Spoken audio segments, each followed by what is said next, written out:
आता आपल्या आवडत्या मालिकेचे संपूर्ण भाग मालिका प्रसारित झाल्यानंतर लगेचच पाहू शकता फक्त सन नेक्स्ट वर. भारतातील प्रेक्षकांसाठी मोफत सेवा. तुम्ही बरे आहात ना? हा, का रे? नाही, मगासपासून तुम्ही अस्वस्थ वाटताय.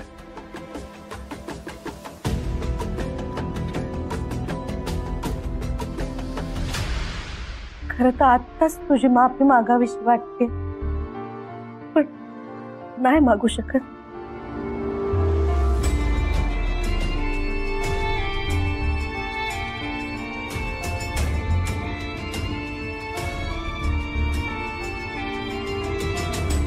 आई,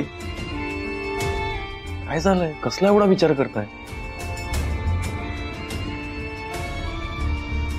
नाही, हल्ली ना जरा थकल्यासारखं वाटतं मध्ये मध्ये, म्हणून वाटत असेल तुला. गिरिजा, आईचं एकदा चेकअप करून घे बरं. चेकअप तर करायचं आहे, पण आधी तिचं तिला कळू दे ना काय होतंय ते.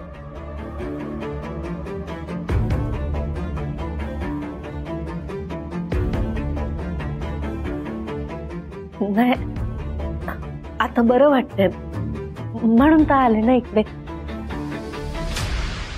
पण आई, खरं सांगू, तुम्ही आता इथे येण्याऐवजी तिथे मॅच बघायला यायला हवं होतं. करेक्ट आहे आई. काय मॅच झाली माहितीये? काय खेळलाय विक्रांत. हा काय? हा का म्हणजे अगं पहिला राऊंड काय झाला माहितीये? कडक. हो ना, काय उडवलंय विक्रांतने त्याला. पण दुसऱ्या राऊंडला काय झालं विक्रांतला समजेच ना.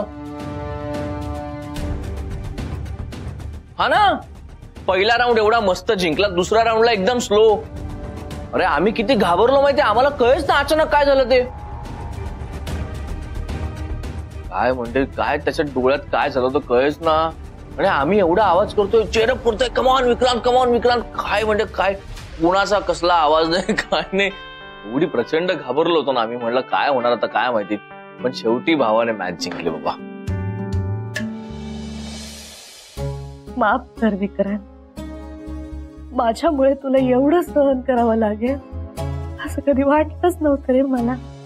आणि तिसरा राऊंड काय खेळलाय गडी. फायनली उठला आणि समोरच्याला एका बुकीत गार केलं. तुम्हाला काय जातं बोलायला? माझं काय होत होतं मलाच माहिती होतं तिकडे. नाही बरोबर आहे, शेवटी तुला काय फेस करावं लागलं असेल ना तुझं तुलाच माहिती. पण काही म्हणा, गिरिजा आली आणि विक्रांत मध्ये जी काही एनर्जी आली, ते दणादण, ते दणादण.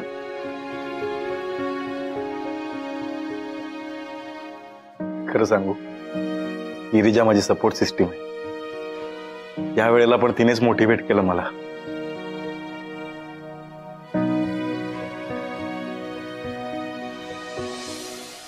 पण म्हणजे त्यांनी चिटिंग केली. चिटिंग केली म्हणजे केवढी मोठी चिटिंग केली, पण शेवटी जिंकला विक्रांतच. काय? हा, कारण सत्याचाच नेहमी विजय होतो ना.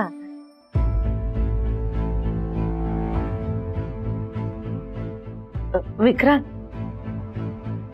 आता तुला स्वतःची खूप जास्त काळजी घ्यावी लागणार आहे. हो आई. काळजी तर घ्यायलाच हवी ना. गिरिजा, पण तुला का उशीर झाला यायला? विक्रांत, अरे मी येतच होते, पण रस्त्यात अचानक माझी गाडी बंद पडली. त्यात निखिलचा फोन आला. तो म्हणाला त्याने काकांना कोणाला तरी सांगताना ऐकलं. ते म्हणत होते की ऑपोनंटच्या ग्लव्स मध्ये लोखंडाचा तुकडा ठेवा.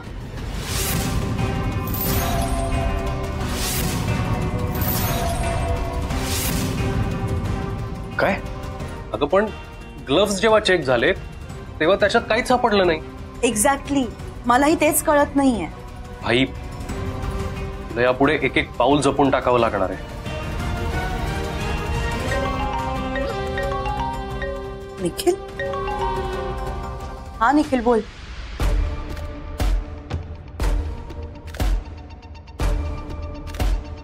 काय?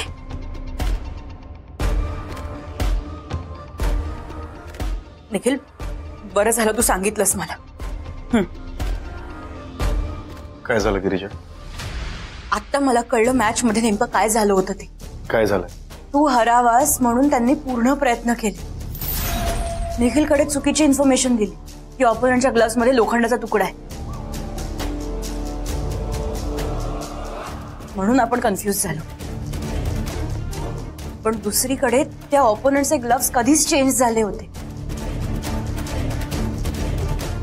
त्या ग्लव्सवर असा कुठला तरी स्प्रे मारला होता ज्याच्यामुळे तुझ्या डोळ्यांना इजा झाली.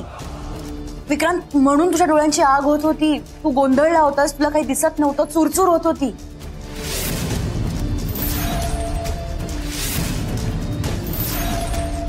अच्छा, म्हणजे आपण इथे लोखंड शोधत राहिलो आणि तिकडे त्यांनी ग्लव्सवर स्प्रे मारून घात केला आपला. नाही विक्रांत, इथून पुढे तुला खूप काळजी घ्यावी लागेल. हो गिरिजा. जाऊ दे, पण एवढं करून काय झालं, शेवटी विक्रांतच जिंकला ना. बरोबर आहे, आणि शेवट गोड झाला. तेव्हा रमणनाथा, हे काय करून बसले रे मी. पोराच्या वाट्याला हे सगळं माझ्यामुळे आलंय.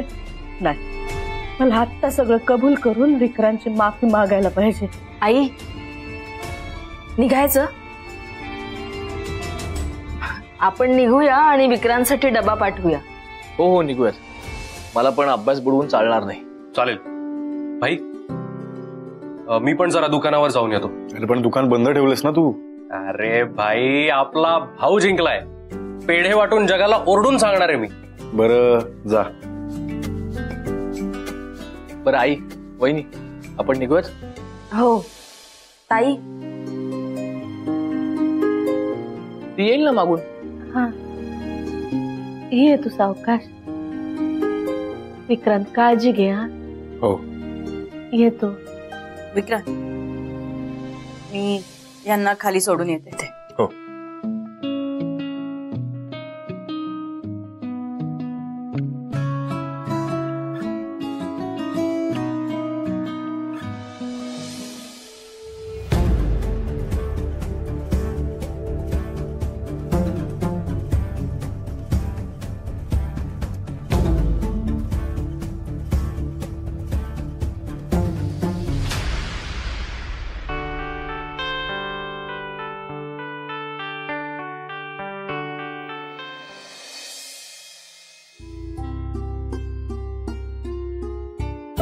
गेले सगळे?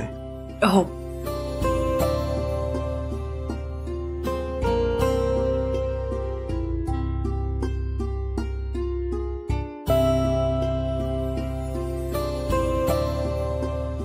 विक्रांत, काय झालंय? हा प्रश्न मी तुला विचारायला हवा गिरिजा. काय झालंय? कशाबद्दल बोलतोयस तू?